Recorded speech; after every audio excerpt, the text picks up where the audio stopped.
Isang malungkot na balita, batikang aktor na si Ricky Davao, nasa malubhang kalagayan ay nangangailangan ng matinding panalangin. Isa ito sa malungkot na balita ang nasagap umano ni showbiz columnist Christy Fermin.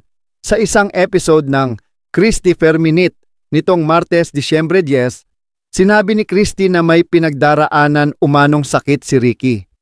Nakarating sa akin ang balita na may pinagdadaanan ngayon ang magaling na aktor at direktor na si Ricky Davao.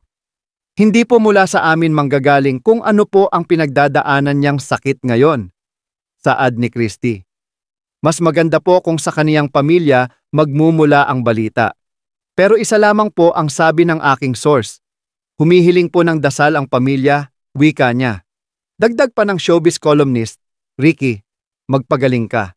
At muli po, ang ating hiling sa ating mga kababayan, bigyan po natin ng panahon para sa isang panalangin, si Ricky Davao.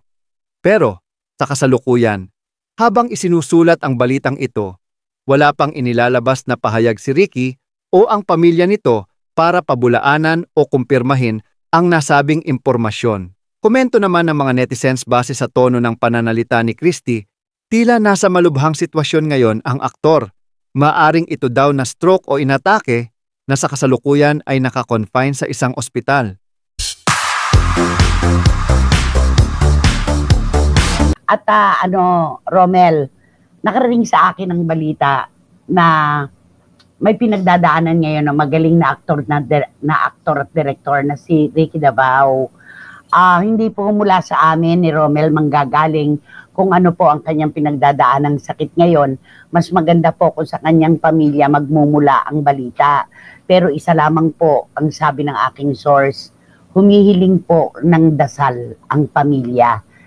Kung meron po tayong labis-labis na panahon, o kaya ay igawa po natin siya ng kahit nakatiting, kahit kaunti lamang po na bahagi sa ating panalangin. Si Ricky Davao po ay may pinagdadaanan. Sana po ipagdasal natin siya.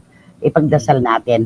At kapag sinabing gano'n na panalangin ang hinihiling, ito ay nangangahulugan na meron siya talagang pinagdadaanan na kailangan talaga na ang itaas ang gumalaw para siya ay magkaroon ng mas maayos na pangangatawan.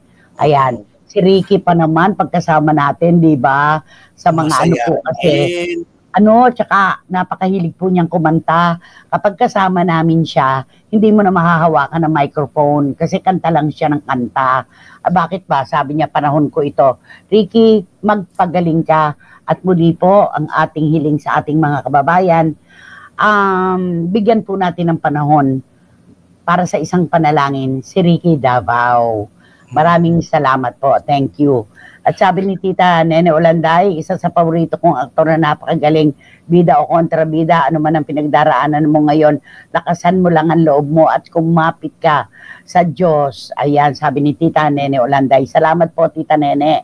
At marami pong CFMers na nagte-text ngayon na nagbibigay ng panalangin para kay Ricky Davao.